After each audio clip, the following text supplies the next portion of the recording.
कि आज हम लोग चाहे कोई भी प्रोफेशन के साथ जुड़े हुए हो या फिर हम लोग जितना भी हार्ड वर्क कर रहे हैं, हम लोग का एक ड्रीम रिटायरमेंट तभी हो सकता है जब हम लोग के पास एक अच्छा रिटायरमेंट सॉल्यूशन होगा। क्योंकि बढ़ते इन्फ्लेशन और मेडिकल एक्सपेंसेस को ध्यान में रखते हुए आज से हम लोग अगर प्रॉपर तरीके से सेविंग्स नहीं किए तो हो सकता है रिटायरमेंट के बाद भी हम लोग को काम करना पड़ जाए। जो एक ड्रीम रिटायरमेंट प्लान तो किसी का भी हो नहीं सकता। वीडियो को बिना स्किप के एंड तक देखते रहिए। आप देख रहे यूट्यूब चैनल फिनटेक ध्रुव। तो चलिए बिना वक्त बर्बाद किए वीडियो को शुरू करते हैं। हम लोग का रिटायरमेंट लाइफ 25 से लेके 30 साल तक हो सकता है, तो इसीलिए हम लोग को एक अच्छा रिटायरमेंट प्लानिंग करना बहुत जरूरी है। इसी बात को ध्यान में रखते हुए गवर्नमेंट ऑफ इंडिया की तरफ से लॉन्च किया गया था एनपीएस यानी नेशनल पेंशन सिस्टम, जो कि voluntary defined contribution based pension system है, जो कि ओल्ड एज सिक्योरिटी के तौर पे काम करेगा। यानी रिटायरमेंट के बाद एक रेगुलर इनकम आपको एज ए पेंशन मिलता रहेगा। सेंट्रल गवर्नमेंट एनपीएस स्कीम को 1 जनवरी 2004 में सिर्फ गवर्नमेंट एम्प्लॉयज के लिए लॉन्च किया था। उसके बाद 1 मई 2009 में ये ऑल इंडियन सिटीजन के लिए ओपन कर दिया गया। एनपीएस का रेगुलेटरी बॉडी है pension fund regulatory and development authority यानी पीएफआरडीए। अब जानते हैं एनपीएस कौन खोल सकता है। एनपीएस इंडियन सिटीजन जिनका उम्र 18 से 65 साल तक है वो इस एनपीएस अकाउंट को खोल सकते हैं। इसके अलावा नॉन रेसिडेंट इंडियन मतलब एनआरआई भी इस अकाउंट को खोल सकते हैं। OCI, PIO and HUF. OCI का फुल फॉर्म है overseas citizen of India, PIO होता है person of Indian origin and HUF होता है हिंदू अनडिवाइडेड फैमिली। इन तीनों, इसके अलावा multiple and joint account NPS में अलाउड नहीं है। अब हम जानेंगे एनपीएस में हम लोग कैसे ज्वाइन कर सकते हैं। जहां पे आप एनपीएस अकाउंट खोल सकते हो उसको बोला जाता है पीओपी यानी कि point of presence. Generally head post office, most of the government and private banks है। इसके अलावा सेवरल फाइनेंशियल इंस्टीट्यूशन भी पॉप के तौर पे काम करता है। और अगर आपको ऑनलाइन एनपीएस अकाउंट खोलना है तो थ्रू ईएनपीएस वो आप खोल सकते हैं। तो आपका near by point of presence भी आप पता कर सकते हैं। उसके लिए कुछ नहीं, उसके लिए आपको बस वेबसाइट में जाना पड़ेगा जो पीएफआरडीए का है और उसका लिंक मैं डिस्क्रिप्शन में दे दूंगा। ठीक है, चलिए जान लेते हैं एनपीएस खोलने के लिए आपको क्या क्या डॉक्यूमेंट की जरूरत पड़ेगा। एनपीएस खोलने के लिए आपको subscriber registration form, proof of identity, proof of address और डेट ऑफ बर्थ का प्रूफ चाहिए। इसके अलावा कैंसिल चेक भी जरूरत पड़ सकता है। एनपीएस अकाउंट ओपन होने के बाद सब्सक्राइबर को एक 12 डिजिट यूनिक नंबर दिया जाता है just like a debit card. इसे बोला जाता है प्रैन। इसका फुल फॉर्म है परमानेंट रिटायरमेंट अकाउंट नंबर, जो कि सीआरए बाई कुरियर भेजता है। अब जानते हैं एनपीएस में जो मनी इन्वेस्ट होता है उसको मैनेज कौन करता है। PFRD approved registered pension fund managers है, जो कि प्रेजेंटली 7 है, जिसमें है Birla, HDFC, ICICI, Kotak, LIC, SBI and UTI. पहले ये 8 हुआ करता था। एनपीएस में क्या क्या अकाउंट्स अवेलेबल है। एनपीएस में 2 अकाउंट्स अवेलेबल है। एक है टायर 1 अकाउंट जो कि प्राइमरी अकाउंट होता है और दूसरा होता है टायर 2 जो कि सेकेंडरी अकाउंट होता है। टायर 1 जो अकाउंट होता है वो मेनली नॉन विड्रॉएबल अकाउंट होता है और मेनली आपका रिटायरमेंट का जो सेविंग्स होता है वो आपको इसी अकाउंट में करना होता है। टायर 2 जो अकाउंट है वॉलंटरी सेविंग्स के लिए यूज होता है और इसमें आप कभी भी चाहे तो पैसा फ्रीली निकाल सकते हैं। अभी हम लोग जानेंगे एनपीएस में आप मिनिमम कितना पैसा डाल सकते हैं। एनपीएस में जो टायर 1 जो अकाउंट है यानी प्राइमरी अकाउंट जो है उसमें आपको मिनिमम इनिशियल जो कंट्रीब्यूशन करना होता है वो है 500 रुपीज। इसके अलावा सब्सिक्वेंट जो भी आप पेमेंट करेंगे वो भी 500 रुपीज होता है।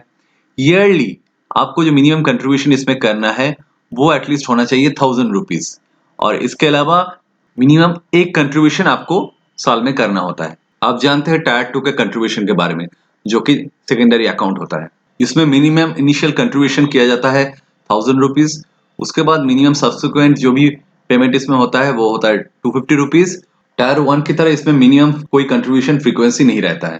अब जानते हैं एनपीएस टायर 1 में मिनिमम कंट्रीब्यूशन अगर आपने नहीं किया तो क्या होगा। एनपीएस टायर 1 में अगर आपने मिनिमम कंट्रीब्यूशन नहीं किया तो अकाउंट आपका फ्रीज हो जाएगा। इसको आप अनफ्रीज करवा सकते हैं, वो आपको पॉप में विजिट करके करना पड़ेगा। इसमें मिनिमम जो आपको पेमेंट है वो पहले क्लियर करके उसके बाद 100 रुपया पेनल्टी देके। अब ये क्वेश्चन एक उठता है कि गवर्नमेंट के एनपीएस में कोई कंट्रीब्यूट करेगा। इसका आंसर है नो। ओन या फिर एम्प्लॉयर का कंट्रीब्यूशन हो सकता है। अभी हम लोग जानेंगे एसेट क्लास के बारे में, मतलब कहां कहां पैसा इन्वेस्ट होता है। देखिए एसेट क्लास में 4 कैटेगरी का एसेट है, ई, सी, जी एंड ए। E4 होता है इक्विटी जो कि हाई रिस्क होता है। सी से होता है corporate debt and related instrument जो कि मॉडरेट रिस्क कैरी करता है। इसके बाद आता है गवर्नमेंट बॉन्ड्स, जो कि एसेट क्लास जी से डिनोट होता है, वो लो रिस्क होता है। इसके अलावा जो एसेट क्लास है वो है एसेट क्लास ए, जो कि वेरी हाई रिस्क कैटेगरी में बिलोंग करता है, इसीलिए टोटल एसेट का ओनली 5% तक आप इसमें इन्वेस्ट कर सकते, क्योंकि ये रियल एस्टेट और इंफ्रास्ट्रक्चर में इन्वेस्ट होता है। अब हम लोग जानेंगे एनपीएस में क्या क्या इन्वेस्टमेंट चॉइस अवेलेबल है। एनपीएस में दो चॉइस अवेलेबल है, एक है एक्टिव चॉइस एंड दूसरा है ऑटो चॉइस, और लाइफ साइकिल फंड भी कहा जा सकता है। एक्टिव चॉइस में इन्वेस्टर खुद डिसाइड करते हैं कौन कौन एसेट क्लास में कितना फंड लगाना है, और ऑटो चॉइस डिफॉल्ट ऑप्शन होता है, जो कि सब्सक्राइबर के एज के हिसाब से ऑटोमेटिकली एसेट क्लास एडजस्ट होते रहता है। तो यहाँ पे एक क्वेश्चन मन में आ सकता है, क्या आप इन्वेस्टमेंट का चॉइस चेंज कर सकते हैं? इसका आंसर है यस। आपने अपना एनपीएस अकाउंट में जिस फंड मैनेजर को चॉइस किया है उसको आप साल में एक बार, और आपका जो जो एसेट एलोकेशन जो है वो आप साल में 2 बार चेंज कर सकते हैं। अब हम लोग एक्टिव चॉइस में एसेट एलोकेशन का जो वेरिएशन है उसको जानेंगे। आपका जो एसेट एलोकेशन वो equity, corporate, government and alternate invest मिला के हमेशा 100% होना चाहिए। अप टू 50 ईयर्स तक आपका जो टोटल एसेट एलोकेशन है उसमें 75% तक इक्विटी हो सकता है, जो कि हर साल 2.5% करके माइनस होता जाएगा, और जैसे ही एज 60 हो जाएगा तब इक्विटी वाला पोर्शन आपका 50% में आ जाएगा। और जैसे कि मैंने पहले कहा, ये परसेंटेज साल में 2 बार चेंज किया जा सकता है। अब हम सब जानेंगे ऑटो चॉइस यानी लाइफ साइकिल फंड कैसे काम करता है। इसमें जो सब्सक्राइबर ऑटोमेटिकली चाहते हैं कि एज के हिसाब से उनका रिस्क कम होता जाए, वही सिर्फ इस ऑप्शन को चूज करते हैं। इसमें 3 वैरायटी होता है। पहला वाला होता है एग्रेसिव लाइफ साइकिल फंड। इसमें क्या होता है, सब्सक्राइबर का 35 इयर्स एज में 75% एक इक्विटी पोर्शन रहता है, जो कि धीरे धीरे एज के साथ कम होता जाता है। यहाँ पे इस चार्ट को फॉलो कीजिए। देखिए 35 इयर्स एज में इक्विटी एलोकेशन जो 75% था वो धीरे धीरे हर साल कम होते होते 4% कम होते होते 55 इयर्स एंड अबव में आ जाता है 15% में। कॉर्पोरेट डेट हर साल 1% प्लस होता रहता है, और गवर्नमेंट बॉन्ड हर साल 3% प्लस होके 55 इयर्स एज में हो जाता है 75%। अभी सेकंड ऑप्शन है मॉडरेट लाइफ साइकिल फंड। इसमें क्या होता है, 35 इयर्स एज में इक्विटी वाला जो पोर्शन है वो 50% से ग्रेजुअली एज के हिसाब से रिड्यूस होते रहता है। तो इसमें क्या होता है, चार्ट में आप फॉलो कीजिए। 35 इयर्स में जो एसेट क्लास ई मतलब इक्विटी में जो 50% था वो -2% होता रहता है हर साल, और जैसे 55 इयर्स एंड अबव हो जाता है वो आ जाता है सीधा 10% में।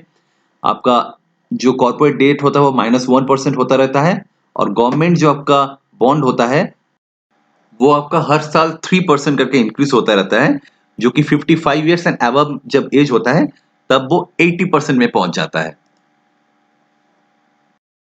इसके बाद जो लास्ट ऑप्शन है वो है कंजर्वेटिव लाइफ साइकिल फंड। इसमें क्या होता है, 35 इयर्स एज में जो इक्विटी वो स्टार्ट ही होता है ओनली 25% से, और ये ग्रेजुअली धीरे धीरे कम होता जाता है। तो इसको भी आइए चार्ट में देख लेते हैं। 35 इयर्स अगर किसी का एज है तो उसमें इक्विटी रहता है 25%, जो कि हर साल -1% करके कम होता जाता है, और जब सब्सक्राइबर का एज 55 इयर्स एंड अबव हो जाता है तो इक्विटी ओनली 5% हो जाता है। इसी तरह आपका जो कॉर्पोरेट डेट वाला जो पोर्शन है वो हर साल -2% होता जाता है, और आपका जो गवर्नमेंट वाला पोर्शन है वो हर साल +3% होता जाता है। तो ये स्टार्ट होता है तो आपको 30% से, लेकिन जैसे आपका 55 इयर्स हो जाता है वो आपका परसेंटेज हो जाता है 90%। तो आगे हम लोग एन्युइटी लेके बहुत बात करेंगे, तो पहले जान लेते हैं व्हाट इज एन्युइटी। एन्युइटी मतलब होता है एक रेगुलर इनकम। एन्युइटी का मेन ऑब्जेक्टिव यही रहता है, जो सब्सक्राइबर है उनको रिटायरमेंट के बाद कंटिन्यूअसली एक रेगुलर इनकम फ्लो मिलता रहे। और एन्युइटी ऑप्शंस जो जो है मैं वो वीडियो के डिस्क्रिप्शन में दे दूंगा, ताकि वीडियो का लेंथ ज्यादा लंबा ना हो जाए। अब हम लोग आ गए हैं मोस्ट इंपॉर्टेंट पार्ट में, कब हम लोग एनपीएस से पैसा निकाल सकते हैं।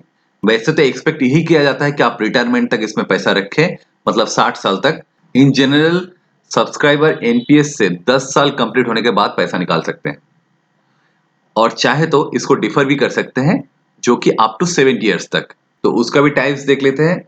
तो एक होता है सुपर एनुएशन पर, मतलब आपका जब 60 साल हो जाता है तो इसमें आपका जब 60 साल हो जाएगा तो आपका टोटल जो कॉर्पस होगा उसका मिनिमम 40% पीएफआरडीए लिस्टेड जो इंश्योरेंस कंपनी है उससे आप एनुइटी ले सकते हैं। बाकी बचा जो 60% है उसमें से 40% कॉर्पस आप एज ए टैक्स फ्री उठा सकते हैं। तो 40 + 40 टोटल 80% यहाँ पे हो गया।